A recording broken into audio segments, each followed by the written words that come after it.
कल से यूपी उत्तराखंड समेत देश भर में वैक्सीनेशन का महाअभियान शुरू होने वाला है। 18 से 45 साल की उम्र के लोगों को कोरोना का टीका लगाया जाना है।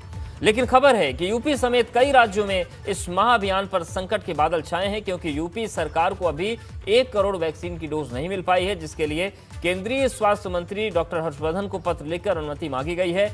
तब तक यूपी सरकार 45+ वालों को लगने वाले वैक्सीन और दूसरी डोज का जो कोटा है उसे इस्तेमाल कर सकते हैं या नहीं, हालांकि अभी जवाब नहीं मिला है।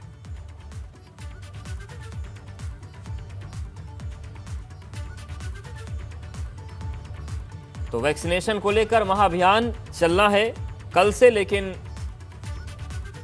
हालत यह है कि अभी जो 1 करोड़ डोज सरकार की तरफ से ऑर्डर किए गए थे 50 लाख कोवैक्सीन को और 50 लाख कोविशील्ड को, वो ऑर्डर अभी जो था वो डिलीवर नहीं हुआ है।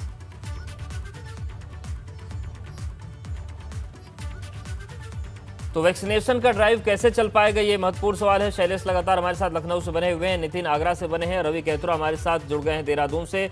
शैलेश, सवाल यही है कि ग्लोबल टेंडरिंग की बात हो रही है, अपने देश में जो 1 करोड़ डोज के ऑर्डर दिए गए वो भी हैं, लेकिन अगर उसको लेकर कोई अपडेट नहीं मिल रहा है तो क्या माना जाए कि यूपी में जो 18 साल या उससे ऊपर वाले लोगों को वैक्सीन लगनी है उसमें अभी कुछ देरी हो सकती है?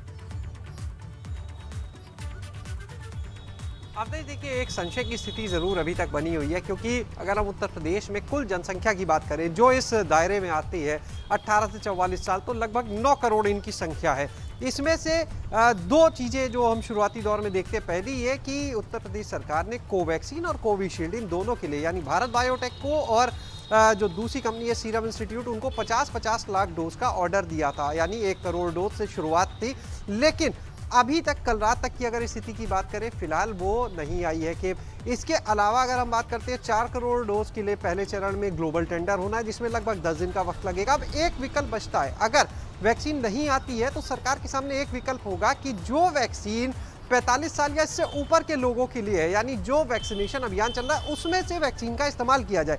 लेकिन उसके लिए भी केंद्र की अनुमति ज़रूरी है, इसके लिए भी केंद्र को पत्र लिखा जा चुका है। आज स्थिति स्पष्ट होगी कि क्या उस वैक्सीन में से इस्तेमाल किया जाएगा या कुछ और वैक्सीन मिल पाएगी, ये सारी चीज़ें आज स्पष्ट होगी। लेकिन ये तय है कि अगर ये दोनों ही चीज़ों की, यानी अगर दूसरी वैक्सीन को इस्तेमाल करने की अनुमति नहीं मिलती है जो 45 साल से ऊपर के लोगों के लिए, और बाकी डोज नहीं आती है, तो संभव है कि यहाँ पर ये 18 साल उससे ऊपर के अभियान को चलाने में देरी हो। लेकिन फिलहाल जो प्रदेश सरकार लगातार, जिस तरह से हम देख रहे हैं जब से वैक्सीनेशन का अभियान शुरू हुआ था जनवरी में, जब प्रधानमंत्री ने शुरुआत की थी, उसके बाद से जैसे जैसे चरणवार शुरुआत हुई है वैक्सीनेशन की, वैसे वैसे हमेशा सेम डेट पर शुरू किया गया। ऐसे में भले ही सिंबॉलिक तौर पर कहे, यहाँ पर एक प्रतीकात्मक रूप से ही कहे, भले ही कमी हो, तब भी इसकी शुरुआत ज़रूर सरकार कहीं ना कहीं माना जा रहा है कर देगी। और उसके बाद देखना होगा कि फ्लो में कब तक आता है, क्योंकि ये ऐसी संख्या है, एक बड़ी संख्या, निश्चित रूप से लोग रजिस्ट्रेशन के लिए टूट पड़े हैं। और इसके साथ ही जैसे ही ये वैक्सीनेशन का अभियान शुरू होगा 18 साल से इससे ऊपर का, तो अस्पतालों में भी भीड़ लगना लाजमी है, क्योंकि ये लोग इंतजार कर रहे हैं लंबे वक्त से। और जब से कोरोना का संक्रमण बढ़ा है उसके बाद से अब एक ही आस लोगों को, बिल्कुल एक ही आस है, लेकिन वैक्सीनेशन इसको लेकर भी कुछ संकट आ गए हैं। हमारे साथ हालात हैं उनमें रवि भी बने हुए देहरादून से। रवि, क्या स्थिति है उत्तराखंड की? क्या वहां पर जो डोजेज मंगाई गई थी वो आ गई हैं या फिर वहां पर भी इंतजार ही चल रहा है? अवधेश, देखिए, अभी कल रात तक की स्थिति की बात करें तो जो अन्य डोजेज मंगाई गई हैं वो अभी तक उत्तराखंड में नहीं पहुंची हैं, उनका इंतजार ही अभी है। लेकिन आज का दिन ये माना जा रहा है कि आज जो डोज की जो डिमांड केंद्र से की गई थी वो डोज आज उत्तराखंड पहुंच जाएगी। अगर आज भी उत्तराखंड नहीं पहुंचती है तो ऐसे में एक विकल्प बचता है कि अगर कल से ड्राइव शुरू होती है 18 से 45 वर्ष के लिए, तो जो 45 वर्ष से अधिक के लिए यहाँ पर जो वैक्सीन उपलब्ध है उस वैक्सीन को लगाया जा सकता है। लेकिन इससे पहले एक अनुमति लेनी होगी। हालांकि अभी स्वास्थ्य विभाग का कहना है कि आज के दिन में वैक्सीन यहाँ पर पहुंच जाएगी। उत्तराखंड में 50 लाख युवा हैं जिनको ये वैक्सीन लगनी है और रजिस्ट्रेशन के लिए भी सभी आगे बढ़ चढ़कर आ रहे हैं। एक दौर ऐसा भी था जब लोग वैक्सीन लगाने से थोड़ा सा पीछे हट रहे थे, लेकिन इस वक्त जो है सभी लोग ये चाहते हैं कि बड़े वृहद स्तर पर जो वैक्सीनेशन है वो उसमें पूरी सहभागिता दें। ऐसे में पूरी तैयारियां कर दी गई हैं, बस इंतजार यहाँ पर डोजेस पहुँचने का है कि वैक्सीन पहुँचेगी और सभी को वैक्सीन लगाई जा सके। अगर अभी हालातों की बात करें तो उत्तराखंड में कोविड के हालात भी बिल्कुल चिंताजनक है, नाजुक स्थिति बनी हुई है।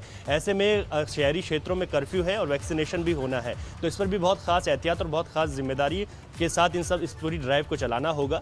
सभी अगर हम ज़िलों की बात करें तो तमाम ज़िलाधिकारियों को निर्देशित किया गया है कि वो अपने अपने ज़िलों में ये सुनिश्चित कर लें कि किस तरीके से उन्हें वृहद वैक्सीनेशन की जो ड्राइव है उसको सफल आयोजित उसका करना है। तो ऐसे में अगर हम बात करें तो अभी उत्तराखंड में भी वैक्सीनेशन के ड्राइव से पहले वैक्सीन के मिलने का इंतजार है और इस इंतजार के साथ ही आज का दिन ये महत्वपूर्ण माना जा रहा है। महत्वपूर्ण दिन है आज का। नितिन भी हमारे साथ आगरा से बने हुए। नितिन, सफल आयोजन क्या तैयारियां आगरा में हैं और इंतजार चूंकि लखनऊ ही कर रहा है तो आगरा को भी करना पड़ेगा। इन सब के बीच क्या लोगों में उत्साह है वैक्सीनेशन को लेकर? लोग चाह रहे हैं कि जल्दी शुरू हो क्योंकि स्थितियां जैसी हैं हर कोई डरा हुआ है। देखिए, बिल्कुल कोरोना संक्रमण के लिहाज से स्थिति विस्फोटक हो चुकी है। ऐसे में आप देख सकते हैं कि लोगों में बहुत ज़बरदस्त उत्साह है। लोग चाह रहे हैं, फिक्रमंद हैं, जानकारी कर रहे हैं। रजिस्ट्रेशन आगरा में बड़े स्तर पर लोगों ने किया है। देखिए, जिस तरह से वैक्सीनेशन की शुरुआत हुई, कई डॉक्टर्स या front line workers, health care workers, शुरुआत में कई लोगों को देखा गया कि वो लोग वैक्सीनेशन के लिए पहुंच नहीं रहे हैं, पीछे हट रहे हैं।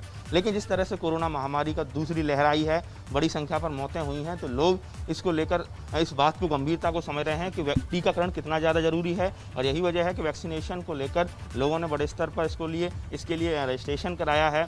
दूसरों को भी लोग सलाह दे रहे हैं। आगरा में कल भी 722 केसेस आए हैं। तो ऐसे में स्थिति आगरा में पूरी तरह से विस्फोटक है, बहुत ज़्यादा नाजुक स्थिति है और संक्रमण पूरी तरह से शहर में फैला हुआ है। तो कहीं भी कोई भी लोग रिस्क नहीं लेना चाहते हैं। जितने भी लोग थोड़े भी अगर कहा जाए चीज़ों को समझते हैं, वो लोग वैक्सीनेशन कराएंगे।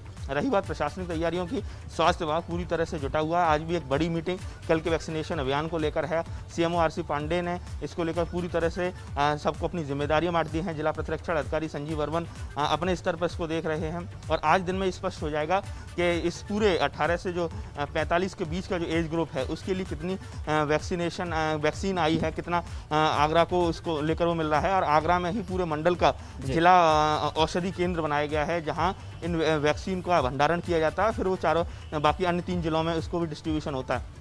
तो कुल मिला के कहा जाए आगरा में स्थिति इतनी खराब है कि बेड, वेंटिलेटर, ऑक्सीजन की जबरदस्त किल्लत है। बिल्कुल, ये किल्लतें हैं और ऐसे में शैलेश एक सवाल और भी उठ रहा है एक रक्षा का कि अभी स्थितियां उत्तर प्रदेश में ये हैं कि न तो बेड मिल रहा है, बेड मिल जाए तो ऑक्सीजन नहीं मिलता, ऑक्सीजन भी अगर मिल जाए किस्मत से ही मिल रहा है वो भी, तो डॉक्टर नहीं मिलते। तमाम शहरों से ऐसी तस्वीरें आ रही हैं कि 3-3, 4-4 दिन तक डॉक्टर देखने नहीं जा रहे अस्पताल में, मरीज एक दूसरे की मदद कर रहे हैं। कल एक तस्वीर हमने दिखाई थी जहां पर मरीज की मौत हो गई थी। तो जो इस व्यवस्था को नहीं संभाल पा रहे हैं उसके बीच से वैक्सीनेशन कैसे हो पाएगा?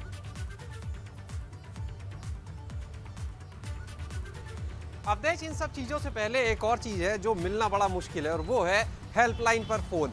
सबसे पहले बात आती है जब किसी को मदद की ज़रूरत हो तो हेल्पलाइन पर फ़ोन मिले। हेल्पलाइन पर फ़ोन के बाद वो अपनी कंप्लेन रजिस्टर कराए, अपनी ज़रूरत बताए कि कोविड पेशेंट है, उसके लिए बेड चाहिए। उसके बाद बेड की उपलब्धता, बेड मिलेगा तो ऑक्सीजन मिलेगी या नहीं मिलेगी, ऑक्सीजन मिलेगी तो वहाँ पर जो आपने अभी बिल्कुल सही बात कही कि बेड मिल भी जाए, ऑक्सीजन लगा भी दी जाए, तो वहाँ पर डॉक्टर देखने के लिए मौजूद होगा या नहीं, ये भी एक बड़ा सवाल है। क्योंकि कई ऐसे मामले सामने आए, लोग अपनी शिकायतें लेकर सामने आ रहे हैं कि उनका मरीज भर्ती है लेकिन उसे अटेंड करने बिल्कुल वाला, तमाम सवाल हैं। आप सभी हमारे कोई साथ नहीं है, बने घंटों रहिए। कोई देखने कुछ नहीं और आता अगर महत्वपूर्ण ऑक्सीजन चीजें हैं जो बतानी जरूरी हैं। आज फिर टीम 11 के साथ रूटीन बैठक करेंगे CM योगी। सुबह 10:30 बजे वर्चुअली बैठक होगी और कल से वैक्सीनेशन महाअभियान पर चर्चा हो सकती है। वैक्सीन को लेकर संकट पर बैठक में बात हो सकती है। तो आज एक बार फिर से मीटिंग होगी।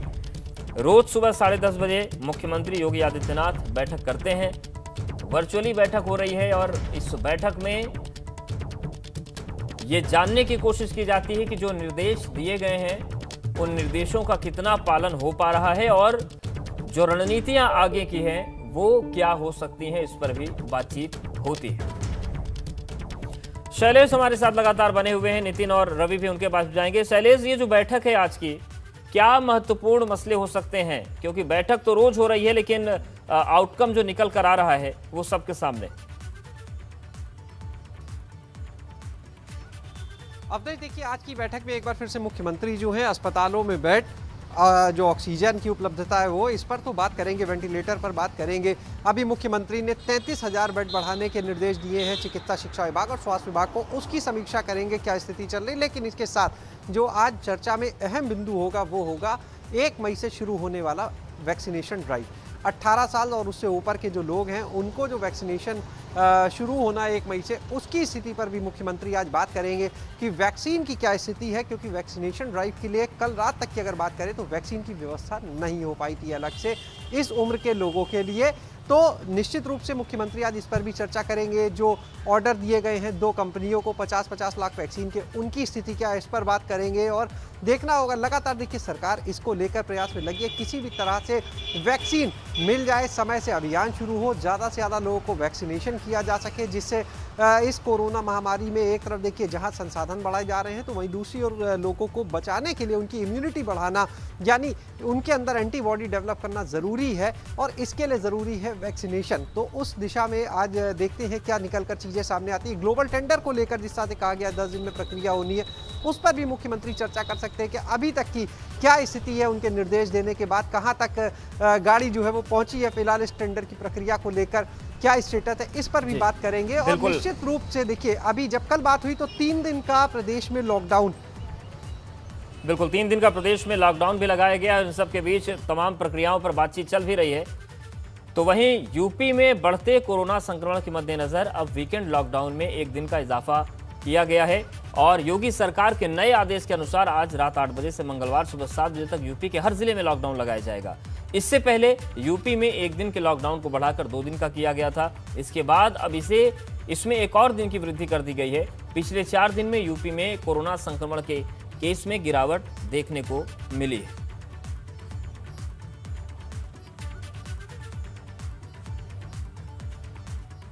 तो लगातार संक्रमण का आंकड़ा हालांकि बीते 1-2 दिनों में गिरा था, लेकिन एक बार फिर से संक्रमण में रफ्तार आई है और योगी सरकार के नए आदेश के अनुसार आज रात 8 बजे से मंगलवार सुबह 7 बजे तक यूपी के हर जिले में कोरोना कर्फ्यू होगा। इससे पहले यूपी में 1 दिन के लॉकडाउन को बढ़ाकर 2 दिन का किया गया था। इसके बाद अब इसमें एक और दिन की वृद्धि कर दी गई है। पिछले 4 दिन में यूपी में कोरोना संक्रमण के नए केस में गिरावट देखने को मिली है।